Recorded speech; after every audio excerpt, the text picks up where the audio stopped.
03:43 a.m., Gulf of Aden. The sea lies flat, black as polished glass.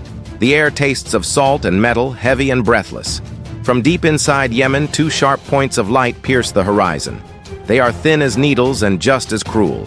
One cuts upward, climbing into the cold night sky. The other crawls low, skimming just 10 feet above the water like a razor scraping across a mirror. 20 nautical miles ahead of the carrier's port bow, the USS Gravely keeps watch. Her AN Spy 1 radar arrays turn silently, like a sleepless eye that never blinks. Behind her looms a floating city, the aircraft carrier USS Harry S. Truman. Lights dimmed, 3,000 souls sealed inside steel. Inside the Combat Information Center, the red glow paints every face in iron. Operators lean over their scopes, staring at two faint returns that refuse to be birds or clouds. The room feels smaller with every heartbeat. The tactical action officer exhales once, slow, pressing time flat beneath his breath. 30 minutes sounds generous, until it begins to vanish, until every minute feels like a last second disguised with a longer name. A coffee cup trembles on the console. A sailor feels the deck vibrate underfoot, convinced the ship itself is whispering hurry. One contact rises like a spear held over the heart. The other hugs the sea, a knife at the ribs. The carrier keeps moving, silent and immense. Gravely stands alone in the dark, waiting for the night to show its hand. Inside the Combat Information Center of USS Gravely, the air is thick with red light. Every display glows like embers in a furnace. Sailors move quietly, half awake, half machine, their headphones pressed tight, their eyes locked on scopes that hum with endless green lines. A single ping rolls across the room, then another. Each one lands like a heartbeat amplified through steel. The radar does not shout, it whispers, steady and merciless. To those who live by it, the whisper is louder than a siren. On the edge of the display, two contacts linger. One climbs like an arrow drawn back on a bowstring. The other skims just above the sea, a silver streak racing the horizon. They are small, unstable, refusing to be birds, refusing to be weather. For the sailors, every engagement begins with a 6-step code burned into their memory. Find, fix, track, target, engage, assess. F2T2EA. Not an instruction manual, but a rhythm of survival. Find is the whisper on the screen. Fix is the confirmation that it is not a dream.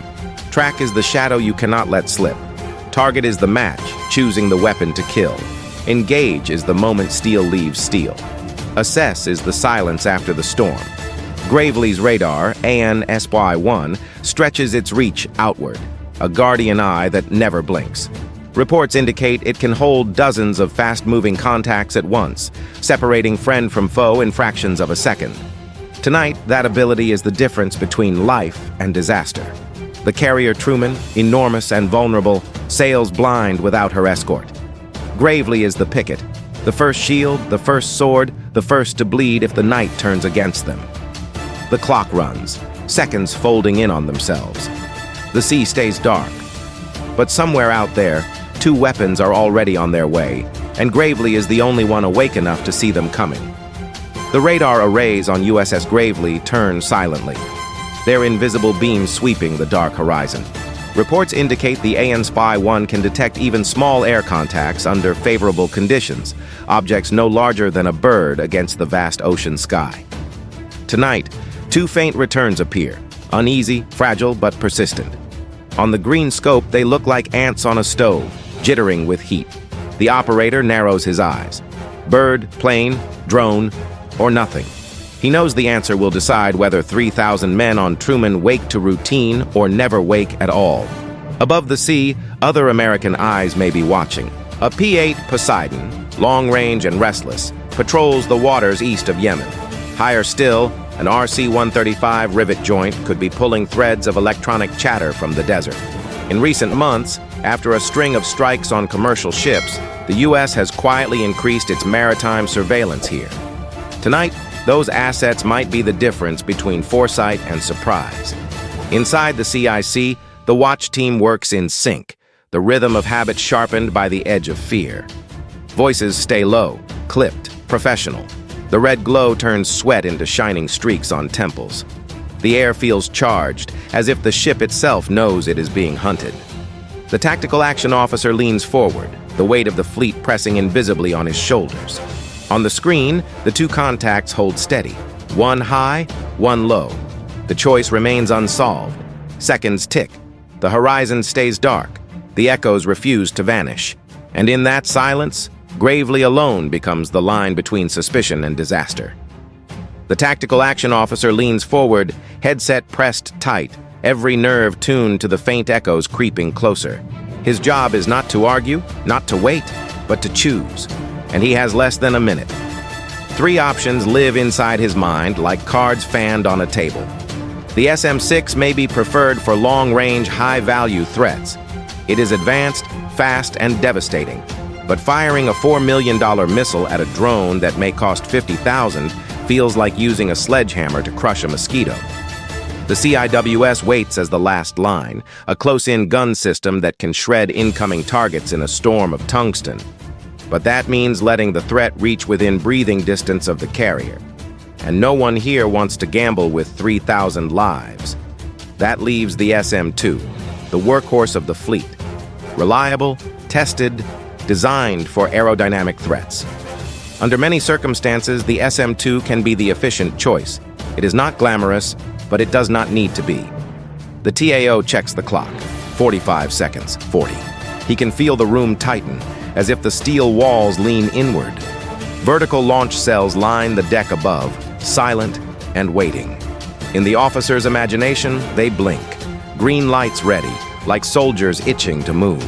The missiles themselves hunger for a radar lock, yearning for the guiding whisper of the AN Spy-1. Once given the word, they will leap into the sky with a speed no human eye can follow. 30 seconds, 25. He rolls the choice over once more in his mind. Then the decision hardens like steel cooling in fire. The call leaves his lips clipped and sharp. The countdown has reached 0. The decision is made. Gravely's deck shudders as the Mark 41 vertical launch system obeys. One cell opens with a metallic gasp, as if the ship itself exhales. Then fire erupts. A Standard Missile 2 leaps upward, claws of flame tearing into the night. The countdown vanishes. The clock has become the missile itself. In less than a heartbeat, it is a white spear arcing skyward, carried at 3.5 times the speed of sound. Every sailor feels the launch, not with their ears, but in their ribs. Above, the AN Spy-1 radar hands the target off. And in the terminal phase, the AN's PG-62 fire control radar comes alive. Reports indicate the Mark 99 system can provide precision illumination in the last seconds of flight, guiding the seeker with a steady beam. Tonight, it shines like a lighthouse no drone can resist. On the radar scope, the high-flying contact shivers, locked in place. The SM-2 hunts the light, adjusting course with invisible nudges. Inside the CIC, voices fade. For 10 endless seconds, nothing exists but a blinking line closing distance. Then it happens. 16,000 feet above the sea, the proximity fuse trips. A flash blooms against the night, fragments slicing outward faster than any scream. To the human eye, it is almost beautiful, like fireworks thrown into the heavens. On board Gravely, no one cheers. A few operators let out the breath they had been holding. The radio chatter dips into silence, broken only by the hum of cooling circuits. One drone is gone, erased from the sky. But one more still races low across the water, and every man knows the night is far from finished. For a moment, silence claims the room. The first drone is gone, erased in a bloom of light and fragments. Operators lean back, shoulders loosening, breath finally escaping lungs that had been locked tight. The air tastes like relief. But the radar does not rest. AN Spy-1 keeps its sweep, merciless and tireless.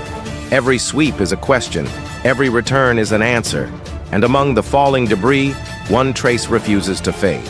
The operator frowns. It is not just fragments. The signal has shape. It has intent. It moves with a steady course, as if guided by something unseen. The contact is not breaking apart. It is alive, stubborn, purposeful. The tactical action officer feels the weight return, heavier now because it had just been lifted. The brief taste of triumph turns bitter. The ghost on the screen seems to mock the crew, daring them to celebrate too early. Someone whispers that maybe the hit was incomplete. Someone else swears they saw a shadow slip through the blast. The room grows colder. The narrator inside every sailor's head says it clearly. The hunter may have just kicked a hornet's nest. This was supposed to be 2 drones, simple, clear, finite. But what if that was the illusion? The radar trace keeps crawling forward, patient, unstoppable. It is smaller, harder, less predictable. Not a high diver, not a sea skimmer, something in between, a shape with its own rules. Foreshadowing hangs over the room. The deadliest trick in modern war is not sophistication. It is numbers. 1,000 cheap knives can bleed the giant faster than 1 perfect spear. The CIC goes quiet again, but this time the silence is not relief. It is the sound of men realizing the night is not finished, and the worst may not have started yet. Reports indicate some groups have fielded loitering munitions derived from Ababil-type designs, assembled from smuggled components and modified in the field. Call them Casif-style loiterers for the story. Simple airframes, piston engines, modest payloads. They are not elegant. They are not stealthy in the way high-end missiles are. Their advantage is arithmetic. Many cheap birds equal a complicated problem for any defense system. At a high level, they behave like this. They are launched, climb to a transit altitude, then loiter while navigating a set of pre-programmed GPS waypoints. When their internal logic or a preset condition triggers, they dive toward a coordinate and detonate. That is the operational concept, not a how-to. The danger lies in predictability plus numbers. One such munition can be intercepted. A swarm can saturate sensors and weapons until a gap appears. In Gravely's CIC, the new trace on the screen begins to resolve into a pattern that is not random. It creeps, stalls, then moves again with purpose. The crew exchanges looks. The one who had exhaled earlier draws his breath back in. These small machines feel arrogant in their simplicity. They are like a swarm of wasps, individually unimpressive, collectively terrifying. Strategically, cheap loiterers change the math of the fight. They force the defender to make cost decisions under pressure. They force sensor networks to distinguish dozens of legitimate contacts from dozens of threats in seconds. They turn surprise into an operational multiplier. Under the right conditions, 1,000 inexpensive munitions can impose dilemmas that tens of expensive interceptors cannot solve quickly. The sailors watch the scope, watching a new kind of threat that does not need sophistication to hurt. The tension returns, heavier now because it smells of design, intent, and multiplication. The night that felt nearly won is suddenly complicated, and Gravely must decide how to turn numbers back into protection. The radar scope blooms like a garden of threats. Not 1, not 2, dozens. Loitering munitions appear from multiple bearings, crawling toward the strike group like a pack of wolves circling a herd. The room tightens instantly. Operators grip their consoles. For a heartbeat, it feels like the ocean itself has turned hostile. But the U.S. Navy is not blind, not unprepared. Aegis was built for moments like this. Reports indicate the combat system can fuse inputs from multiple sensors, radar, electronic, airborne, into a single tactical picture. And tonight, that picture had already anticipated escalation. The swarm had walked into a net. The trap is not a single weapon, it is layers. Long-range sensors painting vectors before the drones know they are seen. Medium-range interceptors queued and waiting. Decoys and deception maneuvers placed to stretch the swarm thin. The sailors do not need to know the technicalities. They need only to press the sequence already prepared. What follows is a storm without rain. Vertical launch cells crack open across Gravely and her escorts. Missiles erupt, each one leashed to a sliver of radar energy. Sensor fusion guides them with invisible threads. On the screens, the swarm begins to fracture. Some loiterers spiral down, fooled by shadows. Others are ripped apart in mid-air, obliterated in a hail of fragments. The ocean swallows what remains, leaving only ripples where machines had once believed themselves unstoppable. In the CIC, tension turns to fierce pride. The countdown ends not in disaster, but in dominance. The swarm is broken. The message is written in fire across the night. No matter how many cheap blades are thrown, the shield still holds, and the hunter has become the hunted. The battle ends not with explosions, but with fragments. The sea carries drifting shards of wings and engines, scattered like confetti from a parade no one wanted. Gravely's sensors keep sweeping, cautious, until the last trace dissolves into nothing but ocean clutter. On board Truman, damage control teams check every system. Hatches, power lines, fuel pumps, all clear. The carrier is unharmed. The floating city moves forward, as steady and implacable as before. 3,000 sailors still sleep, unaware that the night had almost changed history. Yet the silence does not feel like victory. On Gravely's deck, a young sailor steps outside, helmet tucked under his arm. He stares at the horizon where smoke curls into dawn. He wonders what war will look like when machines fight machines, when swarms replace squadrons, and when a cheap drone can threaten billions of dollars of steel. For all the drama, the lesson is plain. Carriers still matter. They are symbols of presence, of deterrence, of reach. Reports indicate that without carriers, the U.S. cannot project power across oceans or sustain operations far from shore. But carriers do not survive alone. They survive because every sensor, every escort, every layer works as one. In modern war, the most expensive weapon is not always the one that wins. It is information. It is coordination. It is the fusion of sensors and platforms into a shield sharper than any blade. The sea is calm again, but the thought lingers. Tonight was not about firepower. It was about who saw first, who understood faster, and who could turn fragments of data into survival. The last echoes fade from the scope. What remains is silence, the kind that weighs more than noise. Gravely's CIC exhales as one, yet the air still feels heavy, as if the ocean itself is holding its breath. Above them, the SPY radar slows its rhythm.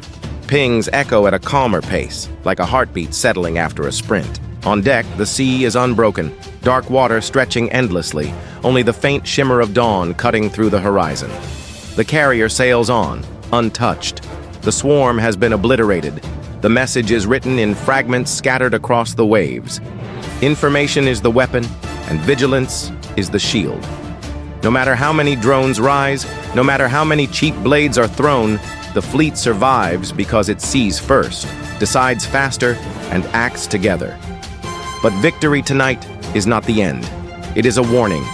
For every drone destroyed, there will be another built. For every trap sprung, there will be an enemy searching for a way around it. Technology gives power, but it also multiplies questions about control, about escalation, about the line between deterrence and destruction. The sun lifts itself slowly, the sky turning gray to gold. Sailors on Gravely look eastward, their faces lit not only by dawn, but by the knowledge that modern war is no longer just about ships and missiles. It is about the unseen, data, networks, signals that decide who lives and who vanishes. And so the punchline lingers. In the age of machines, the most dangerous silence is the one that follows a single missed ping. If this story pulled you in, don't let it end here. Like, share, and subscribe, so every scenario can stretch beyond imagination and linger long after the screen fades. Remember, this is storytelling, not a playbook. No commander, sailor, or soldier should ever gamble with lives in reckless games of intimidation. The purpose is to illustrate, to dramatize, to warn, never to instruct. Any resemblance to classified missions or individuals is purely coincidental. The intent is not to mislead or glorify war, but to spark curiosity, reflection, and a deeper appreciation for how fragile modern conflict can be.